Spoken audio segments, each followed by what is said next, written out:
Até eu começar com SAP, com supply chain, eu não tinha visto supply chain antes, né? E é um pouco que eu comento lá no canal, que muita gente vem com dúvidas e fala, putz, mas como que você começou? E aí, preciso saber tal coisa, tal... Cara, não necessariamente. Se você já tem uma bagagem, uma experiência, putz, isso vai potencializar para que você ingresse no mercado SAP. Então, eu não tinha bagagem de supply chain, não sabia o que era supply chain. E quando eu comecei, já comecei com SAP APO, com SAP APO, que é o antecessor aí do IBP.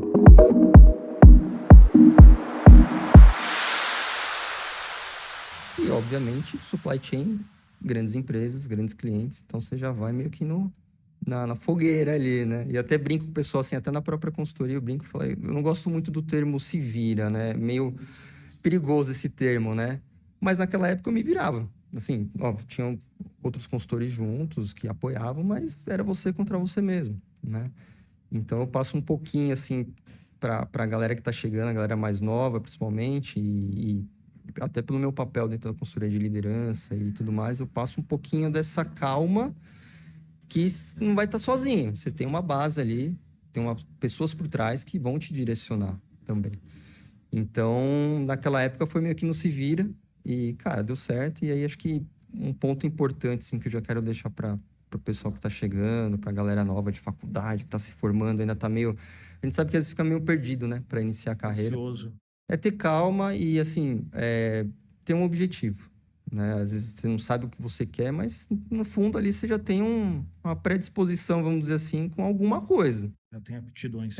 E isso veio também no começo da minha carreira, até na juventude mesmo, por conta do meu irmão mais velho, ele já trabalhava na época de CPUs, né, na década de 90, com suporte de CPU, que ele trabalhava com isso, e ele, obviamente, às vezes trazia as carcaças, vamos dizer assim, para casa, e eu já, ali, adolescente, já mexia, mexia na placa-mãe, aquelas coisas tudo. Então, eu já fui pegando um gosto pelo lado da TI. E aí surgiu a oportunidade, então abracei a ideia e tô Caminho até do hoje. BP. Exatamente. Muito bom, Guilherme. É legal, vamos explorar um pouquinho mais desses aspectos. Tem alguns pontos aqui eu já tomei nota. Uma coisa que eu achei muito interessante, que muitas vezes o público tem essa dúvida, né? Como é trabalhar numa consultoria? Talvez você já teve a experiência de trabalhar numa empresa tradicional, grande, e hoje você é um consultor que presta serviços para empresas grandes. Qual que é a diferença de ser funcionário fixo de uma empresa grande e de ser um consultor? Bom, começando por ser consultor, né? É algo diferente porque você não está fisicamente sempre no mesmo lugar, vamos dizer, né? Então, a consultoria basicamente ela trabalha com projetos. Então, ela trabalha diretamente com ou parceiro, SAP, ou, enfim, o parceiro sistema, né? E aí a empresa diretamente faz uma prestação de serviço, faz um contrato com a consultoria, ao qual você vai prestar serviço e participar de um projeto de implementação, um AMS, né? Que é um suporte. Para quem é mais... a gente pode até separar essa parte de consultoria, né? O consultor funcional, o consultor técnico, né? Então, o consultor funcional é aquele que vai estar de frente ali com o cliente, né? Discutindo o processo, regras de negócio, desenhos de solução e fazer com que isso, né, se molde no sistema, né? O sistema vai refletir o que o usuário ali, o planejador, ele vai trabalhar no seu dia a dia. Então, a consultoria tem um pouco desse lance que por períodos você sempre acaba conhecendo uma empresa diferente, um processo diferente. Isso, assim, isso que me brilhou os olhos na época. E acho que chama atenção, né? Um lado positivo, isso chama atenção para quem quer começar, porque é exatamente isso, você não fica tão preso na mesma empresa, vamos dizer assim. Que é um pouquinho diferente de realmente quando você é funcionário. Aí a gente vai para um outro viés, que é o outro lado da moeda, do consultor, que é quando você realmente é um usuário, um planejador, ali que a gente fala, né? O usuário final, o planejador dentro da sua própria empresa. E ali você vai no projeto, em decorrência depois do projeto MS Sustentação, você vai dar continuidade no seu dia a dia, operando a ferramenta, o sistema, o SAP, o IBP, que foi implementado por um consultor, que foi implementado por uma equipe de projeto, que foi implementado por uma consultoria X, né? Então, eu tive um pouquinho desse viés no começo de carreira, mesmo com o SAP ali, de ser um cara que sempre trabalhou um pouco no back-end, e depois estar à frente também dos projetos diretamente com o cliente, né? Então, para quem está começando agora, é legal entender esses dois mundos, vamos dizer assim, que são diferentes, mas eles se correlacionam, né? Eles E se é conversam. divertido ser consultor? Você considera que é um negócio Cara, que te satisfaz? satisfaz, eu, obviamente, acho que como qualquer outro emprego, qualquer outra função, você tem os seus momentos ali felizes e tristes, vamos dizer assim, estressantes, como qualquer outra empresa, assim. Madrugada dentro para resolver É, problema. exatamente. Assim como gestor, assim como consultor, todo mundo tá ali no mesmo bolo, vamos dizer assim, com o mesmo objetivo.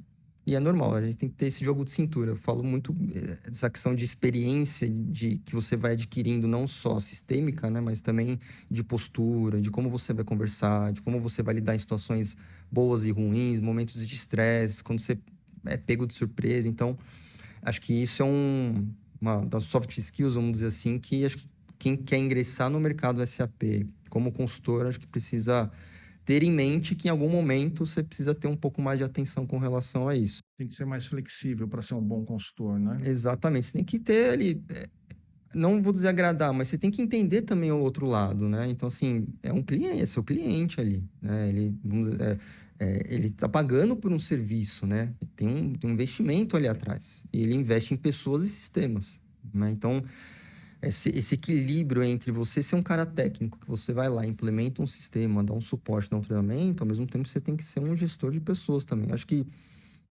princip... parte técnica a gente estuda, a gente sabe, né? A gente vai, pesquisa, né? Faz treinamentos, academias, mas acho que essa gestão de pessoas acho que é o que pesa mais. Se você está preparado, se você tem esse jogo de cintura ao longo do tempo, você vai adquirindo conforme a sua experiência, mas acho que gestão de pessoas é o principal para você conseguir juntar todas as peças. Se você não tiver muito bem preparado, eu já vi casos que, putz, pessoal consultor que não era preparado, assim. O pessoal não se adaptou ao trabalho de consultoria. Isso acho que é até um ponto importante para você citar. Muita gente tem o sonho de ser ou um consultor de SAP, como um consultor também de governança de dados, né? Eu também fui consultor SAP há muito tempo, hoje tenho uma consultoria, uma empresa na área de dados e estou acostumado com a consultoria. Mas um grande desafio que muitas vezes a pessoa tem quando ela sai do fixo, porque quando você trabalha numa empresa, nunca existe 100% de segurança, né? Você pode ser mandado embora a qualquer dia. Mas dentro de uma empresa parece que tudo entra numa rotina meio que um padrão e o cara se sente confortável. Em consultoria, você trabalha por projeto, terminou o projeto, você pode ir para outro ou não, você tem que estar sempre buscando alocação. Quando você conversa com pessoas que querem ser consultoras, como que você orienta elas para elas olharem para si mesmas e falar, poxa, eu estou pronto para esse novo estilo de vida, um estilo de vida um pouco mais incerto, porque todo mundo olha o dinheiro, mas tem que olhar a contrapartida, né? Exato. E tem o outro lado também, né, Paulo? Geralmente, muitos consultores já não querem mais ser consultores e querem ficar fixos numa empresa para ter uma certa estabilidade de você sempre sair da sua casa, ir para o trabalho e voltar para casa. E quem busca ser consultor, independente, né, do segmento, é exatamente esse dinamismo e essa flexibilidade, né? Viagem, nem sempre é uma viagem daqui para o interior, nem sempre é uma viagem daqui para outro estado, às vezes é uma viagem internacional. Você pode ficar a semana inteira, assim como eu já, né? Obviamente, projeto, você pega, dependendo do local, você pega em outro estado, você não vai fazer bate e volta. Você vai ficar a semana toda. E aí, como que você vai administrar isso com sua família, se tiver filho, se é casado ou não? Então, tem um pouquinho desse, né, desse lado do dinamismo, de quem busca ser consultor, que tem que entender isso. Então, acho que até na própria consultoria, na própria R2, a gente, até quando vai contratar, quando vai conversar, a gente até pergunta como que, né, entende um pouco da Você vida lida com isso. pessoal para você ver se realmente dá esse match. Né? Não adianta também a gente buscar um profissional que ele não está preparado ou não busca isso para ele. Então, existe uma certa conversa de entender também a vida pessoal e mostrar que pode ter essa flexibilidade. Acho que depois da pandemia estabilizou um pouco isso, acho que agora está retomando mais, mas naquela época, vamos dizer assim, antes, era muito forte isso. Então, a gente traz um pouco disso porque acontece ainda, né?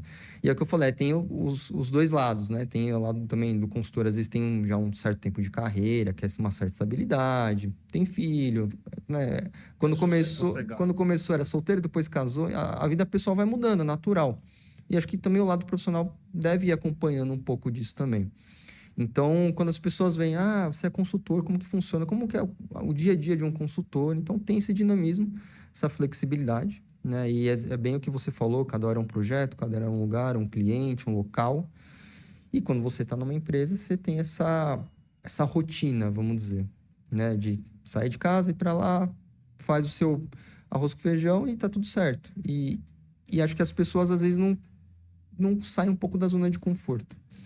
E eu chacoalho bastante essa galera, principalmente no Instagram ali, com algumas publicações que eu vou mais para um lado emocional nesse sentido. Gente, é o que você comentou, não é só visando o dinheiro. Tudo tem um preço, mas e sua vida? Né? O que que você quer?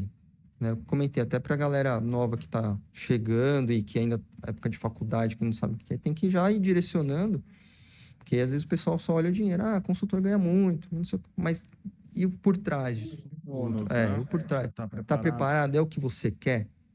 Tem muita gente que começa e desiste, natural, mas Eu lembro quando eu fui consultor SAP, fiz muito projeto né, em vários estados. E quando você faz projetos, você geralmente vai segunda-feira de manhã, de avião, e volta sexta à noite. Só que muitas vezes na segunda-feira o voo sai 5 da manhã. Só que para você chegar às 5 horas da manhã no aeroporto, você tem que acordar 3 da manhã para chegar 4 horas no aeroporto, enfim, né? E na primeira semana é legal, na segunda semana é legal, na quinta semana você já está querendo arrancar os cabelos, por isso que eu já nem tenho mais cabelo, né? Tudo tem o seu ônus, né? Viajar parece legal, mas quando vira rotina todo dia você indo para um lugar, 2, 3 horas no avião, mais aeroporto, mais Uber, tira um pouco do encanto. Mas você trouxe um ponto importante que até agora é uma curiosidade minha, aqui principalmente falando de SAP, né, mas até do IBP, depois a gente vai entrar na explicação do que é o IBP, mas hoje falando do mercado SAP, os projetos, né, eles estão mais remotos ou estão mais presenciais? Os clientes começaram a exigir projetos presenciais de novo? começaram, mas ainda eu acredito que a maioria ainda está trabalhando no remoto. E até mesmo na consultoria, quando a gente vai fechar algum projeto, a gente até conversa, entende um pouco como que é a rotina das empresas, né? Tem empresa que está 100% presencial, mas você tem todo um custo também de um projeto, né? A gente sabe que não é barato. Então, em determinadas fases do projeto, aí sim, os consultores vão presencialmente. As empresas em si, assim, do que a gente tem visitado, conversado, a maioria tá no presencial.